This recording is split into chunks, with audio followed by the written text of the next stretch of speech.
এনসিপির কালা পাঠা হাসনাত আব্দুল্লাহ সে লন্ডনে গিয়ে জিজ্ঞাসাবাদের জন্য আটক হয়েছে। কালকে আটক হয়েছে, এখনো পর্যন্ত ছাড়া পায়নি। এখন এরা তো মব করতে করতে এত অভ্যেস হয়ে গিয়েছে যে লন্ডনে গিয়েও মব করতে শুরু করে দিয়েছে। তার বন্ধু বান্ধব 7-8 জন মিলে একটা বাইকারকে তারা ধরে মারধর করে তাকে ছুরিকাঘাত করে তার মোবাইল কেড়ে নিয়ে চলে গিয়েছে। আমি পুরো ঘটনাটি আপনাদের পড়ে শোনাচ্ছি।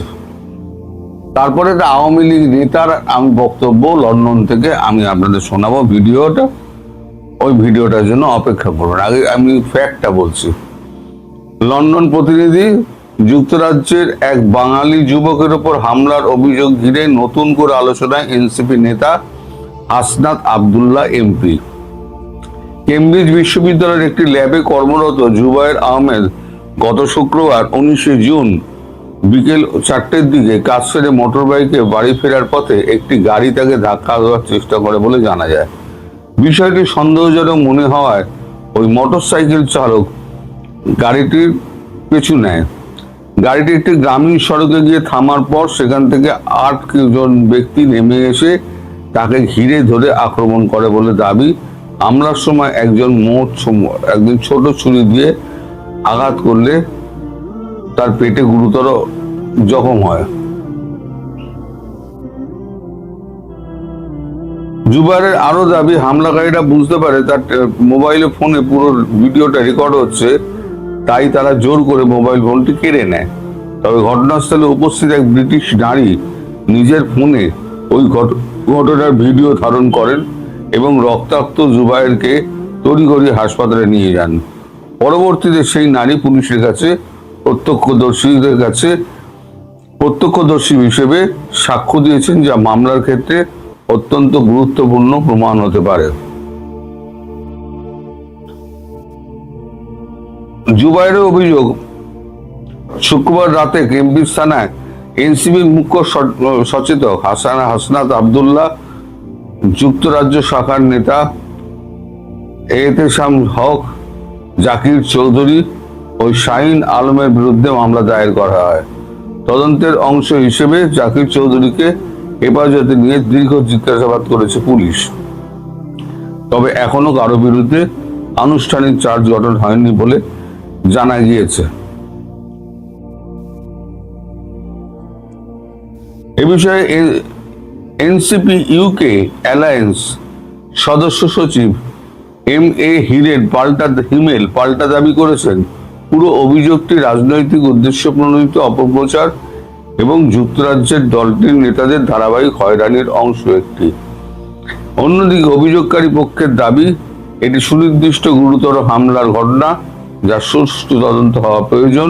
স্থানীয় সূত্র বলছে, অভিযোগ ও পাল্টা অভিযোগের মধ্যেই সত্য প্রকৃত বের করার চেষ্টা করছে পুলিশ। তদন্ত শেষ না হওয়া পর্যন্ত নির্দিষ্টভাবে কাউকে দোষী বলার সুযোগ নেই। এদিকে বাংলাদেশি গণমাধ্যম এই খবরটিকে বিকৃত করে প্রচার করা হচ্ছে বলে হাসনাতের বিরুদ্ধে আওয়ামী লীগের মামলা হিসেবে। এটা কি বলতে চাই আমি বুঝতে পারছি না। যার কোনো বাস্তবতা আইনগত ভিত্তি নেই বলে নিশ্চিত করেছে সিলেট সিটি কর্পোরেশনের সাবেক মেয়র, যুক্তরাজ্য আওয়ামী লীগ নেতা আনোয়ারুজ্জামান চৌধুরী। এখন এটা গেল খবর। আসলে এরা মারধর করতে করতে এতটাই বেড়ে গেছে, এরা মনে করছে পৃথিবীটা এদের হাতের মুঠোয়, এরা যা খুশি তাই করতে পারে। যুক্তরাজ্য একটা ভিডিও দেখলাম, সে বাইক চালাচ্ছে, ফেসবুকের একটা ভিডিও দেখলাম, হয় আইন ভেঙে চালাচ্ছে আর না হলে পরে সে টেম্পোরারি লাইসেন্স নিয়েছে। এখন তাহলে কি হাসনাত আব্দুল্লাহ পাকাপাকি ভাবে লন্ডনে বসবাসের জন্য তৈরি হচ্ছে? কারণ সে যে ড্রাইভিং লাইসেন্স ছাড়া লন্ডনের মতো রাস্তায় সে তো বাইক চালাবে না। সেই বাইক চালানোর ছবিটা আমি ডাউনলোড করতে পারলাম না কিছুতে, ফেসবুক থেকে কোনো একটা কারণে হয়তো আমি ডাউনলোড করতে পারি, তাই আপনারা দেখাতে পাচ্ছি না। সামনে আবার এল লেখা, লার্নার, এই ওপরে যে কাঁচটা থাকে সেখানে এল লেখা। এবার আমি আপনাদের যুক্তরাজ্যের আওয়ামী লীগ নেতা টেলিফোনে যেটা বলেছেন সেটা আমি আপনাদের রেকর্ডটা শোনাচ্ছি, আপনারা সেই রেকর্ডটা শুনুন।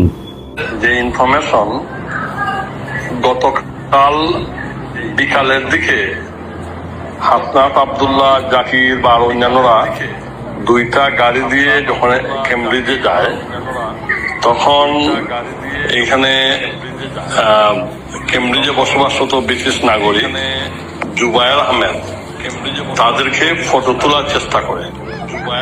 কারণ প্রথমেই বলি, হাসনাত আব্দুল্লাহ আমাদের বাংলাদেশের কমিউনিটির বিরুদ্ধে ঘৃণা এবং বিদ্বেষ ছড়াচ্ছে, এবং ব্রিটিশের মানুষ, প্রবাসী বাঙালিরা এখানে তাকে কোনোভাবেই ওয়েলকাম করছে না, যে কারণে তার অনেক রক্ত গরম হয়ে গেছে। অক্সফোর্ডে একই ঘটনা ঘটেছে এবং কেমব্রিজও একই ঘটনা। এই ছেলেটাকে তারা গাড়ি আটকিয়ে তাকে মারধর করে, ও তাদেরকে মারামারি করার চেষ্টা করে, কিন্তু একসাথে প্রায় 10 থেকে 15 জন লোক তাকে মারামারি করে। কাকে মেরেছে? এই জুবায়েরকে মেরে এই রাস্তায় রেখে যায় এবং এক পর্যায়ে তার মোবাইলটাও নিয়ে যায়। এই পাশের রাস্তায় 2 জন ব্রিটিশ মহিলা এই রাস্তায়, ওরা পুলিশ ফোন করে, পুলিশ আসে, জুবায়েরকে নেয় এবং জুবায়েরকে হাসপাতালে নিয়ে যাওয়ার চেষ্টা করে। এবং এই 2 জন ব্রিটিশ মহিলাই পুলিশকে এই ঘটনা সম্পর্কে অবহিত করে। পুলিশ পরবর্তীতে জাকির হোসেন করে এক ভদ্রলোককে এনসিপি, তাকে গ্রেফতার করে থানায় নিয়ে যায়। প্রায় 11 ঘন্টা পরে আজকে থানা থেকে জাকির হোসেনকে ছেড়ে দেয়। এবং হাসনাত আব্দুল্লাহকে Cambridge park side police station call করেছে যাতে ও পুলিশ স্টেশনে গিয়ে তাদের সাথে সাক্ষাৎ করে।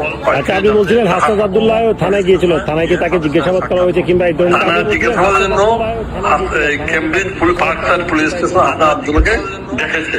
এখন ইতিমধ্যে গিয়ে পৌঁছেছে কি না তা জানি না।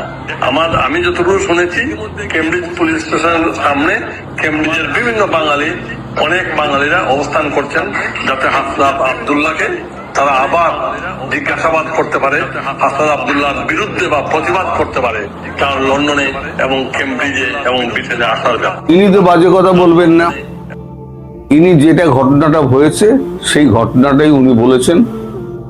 তবে যদি ওই সিসিটিভি ফুটেজে, রাস্তায় যে সিসিটিভি ফুটেজগুলো থাকে, সেই সিসিটিভি ফুটেজে এই আক্রমণের ছবি যদি ফুটে ওঠে, ওঠে যদি, এবং ব্রিটিশ যে মহিলা যিনি ছবিটি ধারণ করে এবং প্রত্যক্ষদর্শী হিসেবে প্রমাণ দাখিল করেছেন, যদি সেটি প্রমাণিত হয়, তাহলে ওখানে ওই এনসিপি যুক্তরাজ্য যত আছে না, বদমাইশগুলোর একটা দল করেছে, সব কটা কিন্তু একদম হাজতবাস নিশ্চিত।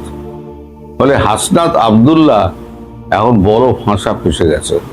আলাপাইটটা মনে করেছে যে বাংলাদেশে যা করে বেরিয়েছে লন্ডনেও বোধহয় তাই হবে, যেখানে এখানে ছুরি মারা চলে, এখানে পেটানি চলে, এখানে মোবাইল ছিনতাই চলে, এখানে যা খুশি তাই চলে।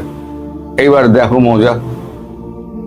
আমি বলেছিলাম যে এক একটা করে যেখানে যাবে সেখানে আওয়ামী লীগ তাদের তাড়া করবে। ওই যে বাইক চালক, সে নিশ্চয়ই আওয়ামী লীগ করে, নিশ্চয়ই করে। সেটাকে ওই আমাদের কালাবাইকটা চেনে বলেই ধাক্কা মেরেছে। আর কালাবাইকটা দেখেই ও সন্দেহ হয়েছে, ও দৌড়ে গিয়েছে পেছন, তখনই এই ঘটনা ঘটেছে। এখন এই ঘটনা সম্পর্কে আর বেশি কিছু আমি জানি না। আরো ঘটনা এই ব্যাপারটা সামনে আসুক, যে আদৌ কি হলো না হলো, তখন আমি আপনাদের জানাবো। তড়িঘড়ি আমি সকালবেলা ঘুম থেকে উঠি আপনাদের এই খবরটা দেওয়ার জন্য আমি ভিডিওটা করছি। সবাই ভালো থাকবেন।